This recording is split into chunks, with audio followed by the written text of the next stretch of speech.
Right, so you guys shared 10 tips on speaking English like a pro, and that's exactly what we're going to do today. Yeah. We're going to extract the most valuable and actionable insights from those tips Right. to help all of you listening improve your English speaking skills efficiently. For sure. For sure. We're going to deep dive into these 10 tips. Absolutely. And I think what's really interesting about these 10 points is how they kind of work together, right? They do. Like they build on each other. Totally. All right, so the first one is practice consistently. And I think we all know that we need to practice. Of course. But why is daily practice so much more effective? Well, I think the cool thing about daily practice, even if it's just for you know, 5-10 minutes, Right. is that it helps strengthen those neural connections in your brain, right? Yeah. So think of it like you're walking down a path every day. Okay. The more you walk down that path, the more clear it becomes. Yeah. The easier it is to walk down. I got it. And it's the same with language. That's a great analogy. The more you practice it daily, even in small chunks, you're building that habit. Yeah. And that's what's so important, right? So much better than cramming every once in a while. Exactly. Exactly. Yeah. Okay, so the next tip is expand your vocabulary. Yes. And, this goes beyond just like memorizing words. Right. It actually suggests that we use new words in sentences. Sure. So why is that active step so crucial? Well, the key takeaway here is that using new words actively, in context, right? Yeah. It forces your brain to actually learn and retain them. Yeah. It's not just about knowing the definition of a word. Okay. It's about understanding how to use it correctly. Got it. And by leveraging diverse sources like books, movies, podcasts, Right. you're getting that real-world context for how to Yes. use those words. Okay, so the next tip is improve pronunciation. Right. And this is something that I think a lot of people can kind of get hung up on. It can be a bit tricky. Yeah, what are some of the ways that we can improve pronunciation? Well, paying close attention to how native speakers sound, Yeah. that's a great way to start. Mm-hmm. Using online tools for feedback. Oh, there's a lot of great tools out there these days. There's so many resources. Mhm. And even just imitating, Yeah. what you hear. Just like kids do. Exactly. Like children learn. Yeah. Mimicry was super powerful. Yeah. And the thing about pronunciation is that no matter how big your vocabulary is, Yeah. if people can't understand you, then It's a barrier to communication for sure. what's the point? Absolutely. So clear pronunciation is key. It's really important. Yeah. Okay, so this next one's really interesting. It's think in English. Ah, yes. Ah. So This is a big one. it is a big one. What's the advantage of doing that?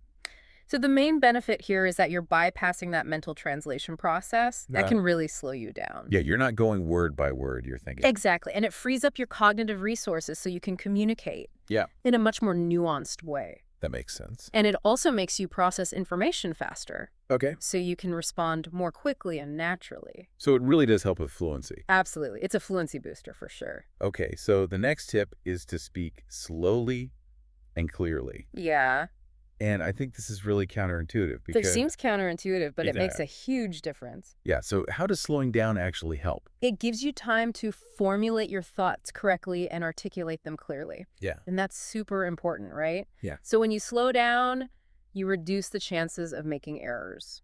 Especially if you're not really sure what you're going to say next. Exactly. And it also makes you much easier to understand, Yes. especially when you're speaking with non-native speakers. That's so important. And, I think a lot of times when people are learning a new language, Right.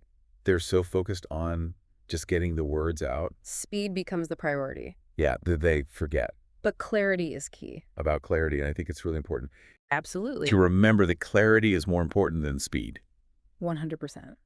Okay, so the next one is listen actively. Yes. What does that involve? It's not just about hearing the words, it's about paying attention to the nuances, Yeah. the sentence structure, Okay. the common phrases, the idioms Okay. that native speakers use. So it's more than just passively listening. Exactly. It's about actively engaging with the language, Yeah. absorbing those natural patterns. So it's almost like you're kind of subconsciously Subconsciously, yeah, absorbing picking up on those patterns. yes, the way that they're speaking. Exactly, Yeah, which in turn improves your own speaking. Got it. Okay, so tip number 7 is engage in conversations. Yes, this is where it all comes together, right? Yeah, this is where the rubber hits the road. You got to put it into practice. You got to practice. Yeah. Yeah. So what are some ways that people can engage in conversations? Well, there are so many options these days. Yeah. You can find language exchange partners online. You can practice with friends. You can join speaking clubs.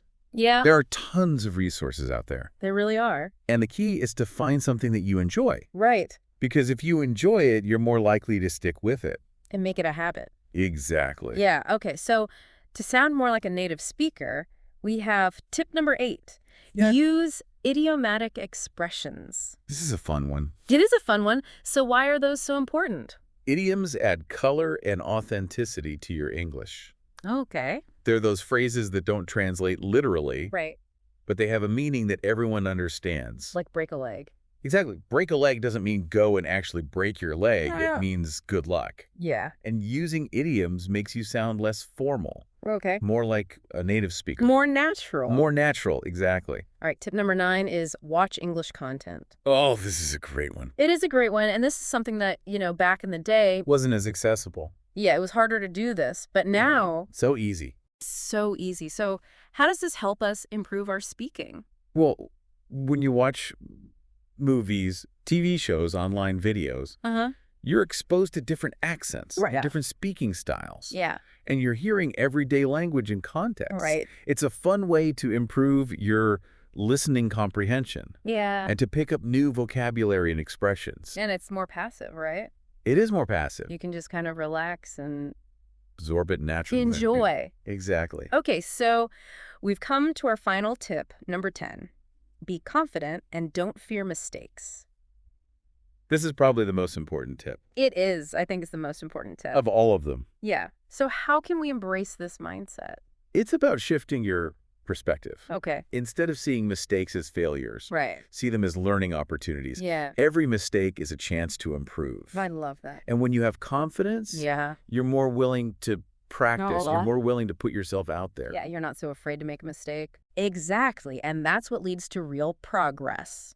And I think that's something that can be really hard for people, It can be a challenge. especially adults. Right, because we've been conditioned to fear mistakes. Yeah, we don't want to look stupid. We want to be perfect. But the truth is, everybody makes mistakes. Everyone makes mistakes. It's part of the learning process. And if you're not making mistakes, then you're probably not learning. Exactly. You got to push yourself outside of your comfort zone. Yeah, and that's the only way to grow. Absolutely. Okay, so it's a holistic approach It is. where each of these tips reinforces the others, They all work together. all building towards greater confidence Yeah. and fluency. Exactly. It's so cool. Yeah. So considering these 10 tips, Right. which single area do you think would have the biggest impact Ooh, that's a tough one. on your current English speaking ability if you could only focus on one? It's food for thought. It's food for thought. It really is. All right, well, thanks for this deep dive into effective English speaking. My pleasure. Thanks for having me. It's been a pleasure. Anytime. Take care. See ya.